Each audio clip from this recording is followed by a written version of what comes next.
Chegou a hora de acelerar fundo com F1 The Movie. Prepara a pipoca e vem comigo numa volta rápida por essa superprodução que tá dando o que falar. Será que o diretor Joseph Kosinski, o gênio por trás de Top Gun Maverick, conseguiu mais um acerto ou essa máquina derrapou na pista? Se liga aí nessa análise, porque tem muita coisa para desvendar sobre esse super lançamento.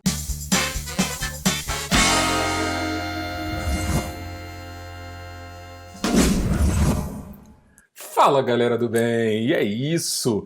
Primeiro a gente vai falar do que chega em primeiríssimo lugar, aquele impacto de imediato, né, que F1 entrega, que é a experiência cinematográfica, aquelas câmeras imersivas, uma fotografia de tirar o fôlego.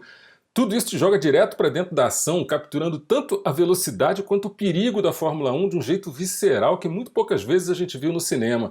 Isso sem falar na trilha sonora, galera.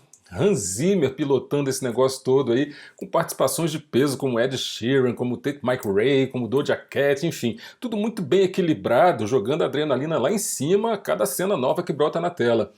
Na real, galera, dá pra sentir o cheiro da borracha queimada e o vento na cara, mesmo se tu estiver sentado na poltrona do cinema. E isso é um show à parte, sabe? O filme acerta em cheio nessa parte técnica toda. A sequência de abertura, por exemplo, né, nas 24 horas de Daytona, é um espetáculo que já vai ditando ali o tom da bagaça toda. Aquele visual de uma corrida filmada com orçamento de Hollywood é algo incrivelmente especial, assim. É ali que a gente conhece o carisma old school, sabe, do Sonny Hayes, que é interpretado por ninguém menos que o Brad Pitt, que inclusive é produtor do filme, junto com o Lewis Hamilton e o Jerry Bruckheimer. Daí a gente engata uma terceira e mergulha de cabeça na história. A trama não é nenhuma novidade. O Sonny Hayes foi um prodígio da Fórmula 1, mas teve uma carreira interrompida ali por um acidente brutal e tal. Inclusive o filme usa imagens reais do crash do Martin Donnelly em 1990 para dar aquele choque de realidade na galera. E a partir daí o Sonny se tornou um nômade, correndo aqui e ali, mais por puro gosto mesmo, sobrevivendo meio que à margem do glamour ali. Só que a chance de voltar para o topo aparece quando o ex-companheiro dele, o Rubens Cervantes, vivido pelo Javier Bardem, que hoje é dono da equipe Apex XP, aparece e convida o cara para treinar o jovem talento Joshua Pearce, que é vivido pelo Damson Idris. E aí, cara, a equipe tá falida, o plano é usado pra caramba, né? Colocar os dois egos super inflamados ali para correr juntos. Tá, ok, você vai me dizer, pô, esse enredo é familiar. Eu não vou te dizer, é familiar para não dizer clichê, né? É um veterano desacreditado que volta ativo para treinar um novato rebelde. A gente já viu nessa dinâmica em Rock Balboa, em Coração de Cavaleiro, em Flash e, claro, em Top Gun Maverick, né? Aliás, não por acaso, o roteirista de F1, né, o Erin Kruger, ele também assina o Top Gun Maverick.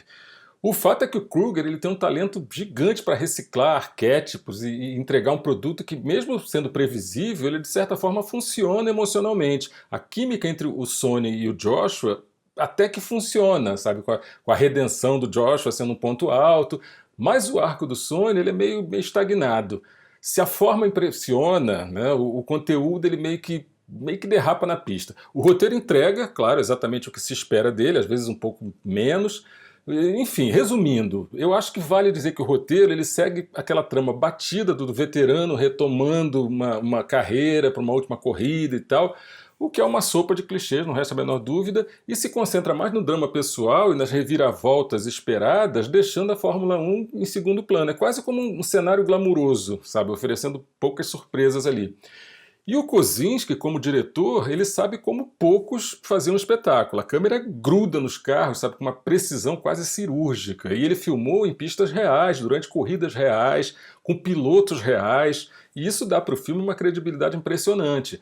Mas também traz um desafio. As cenas são imersivas, sim, mas nem sempre narrativamente claras. A gente sente a velocidade, mas por vezes falta uma visão mais, sei lá, mais completa, mais ampla do que realmente está acontecendo na corrida. Quem está na frente, quem está pressionando quem, sabe? Muitas vezes a gente só sabe o que está rolando porque os narradores contam. E aí para os fãs da Fórmula 1, essa ausência de explicações sobre as sessões de treinos, as qualificações, isso pode incomodar bastante.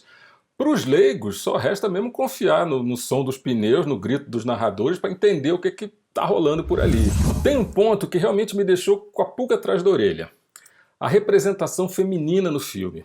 A Carrie Condon interpreta Kate McKinnon, que na trama é a primeira diretora técnica feminina na história da Fórmula 1. É um um potencial gigantesco, certo? Ok, a personagem tem uma base super sólida, mas o que que acontece?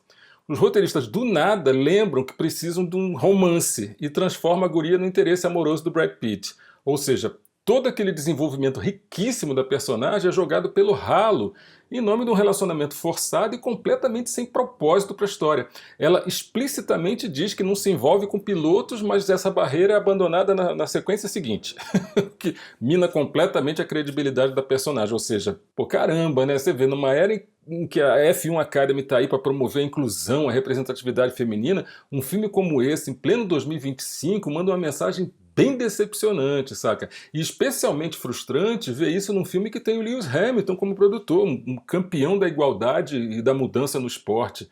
A impressão que fica na gente é que as personagens femininas elas são inicialmente retratadas meio que como incompetentes, sabe? Só melhoram por influência do Sonny Hayes, aquela coisa da jornada do herói mal explorada.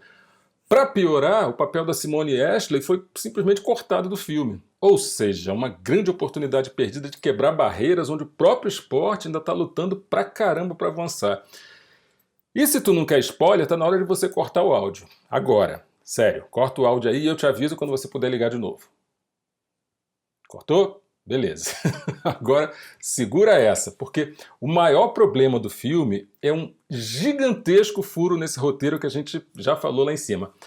No final do filme, o Sonny Hayes vence o Grande Prêmio de Abu Dhabi, salvando a equipe da Apex GP e tal. O problema é o seguinte, o Hayes ele só aparece em Abu Dhabi no domingo e substitui o piloto reserva para a corrida. Isso vai completamente contra o artigo 32.2 dos regulamentos esportivos da FIA, que proíbe a mudança de piloto se ele já tiver participado, na verdade, da sessão de qualificação ou do sprint shootout, entendeu? Recentemente a gente viu isso acontecer com o Lance Stroll, que né, se lesionou lá depois da qualificação do GP da Espanha e não pôde ser substituído. Ou seja, o Reis não podia nem ter corrido, muito menos ter vencido. É o tipo de coisa que faz qualquer fã da Fórmula 1 arrancar os cabelos de tanta raiva. E os erros de continuidade, vamos falar sobre eles? Tem um que me pegou, assim, especialmente. As cenas filmadas em Brands Hatch, elas foram usadas para simular Jerez e Monza. Parece que o filme seguiu mais ou menos os mesmos passos do Rush, só que sem o mesmo cuidado de mascarar essas falhas. Ficou escancarado. Fora isso, a quantidade de batidas, de incidentes sensacionalistas no filme simplesmente não condiz com a precisão e com a estratégia da Fórmula 1 real. Sabe? Sem falar que o Sonny Hayes, se ele fosse um piloto da vida real e pilotasse com a mesma responsabilidade, ele já tinha juntado ponto de penalidade suficiente para uma suspensão em, sei lá, 2 corridas. O filme passa a ilusão de que um piloto ele pode fazer o que quiser na pista e não ser punido por isso. E aí a gente questiona, por que fazer tanto esforço, sabe, para ter esse nível de realismo visual se a história ignora as regras mais básicas do esporte? Se tu tiver a resposta, né, deixa aqui nos comentários. Agora, presta atenção aqui. O filme, galera, ele é recheado de participações especiais de personalidades da Fórmula 1, como o espanhol Carlos Sainz Jr., né, que foi da Ferrari, hoje corre pela Williams, ou do Charles Leclerc, né, com aquele sorriso que a gente já conhece bem. Aliás, para quem não sabia, o Leclerc ele nasceu em Monte Carlo, né, que é um distrito de Mônaco, famoso aí pelos grandes prêmios e tal. É fácil a gente perceber as referências que os fãs de carteirinha vão amar, mas o filme ele peca na falta de realismo, sabe? As regras esportivas elas são ignoradas, a parte financeira dos acidentes é convenientemente deixada de lado, porque, galera, os custos de reparo de um carro da Fórmula 1 são astronômicos, e o Sonny batia em cada sequência, ele dava uma pancada ali, badass total ali.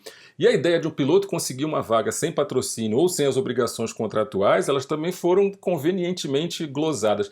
Ou seja, parece que o filme ele preferiu dramaticidade à precisão, né, optando ali pela conveniência do enredo. No fim das contas, F1 é um blockbuster divertido, cheio de estilo, perfeito para desligar o cérebro e curtir aquele espetáculo visual, sonoro e tal.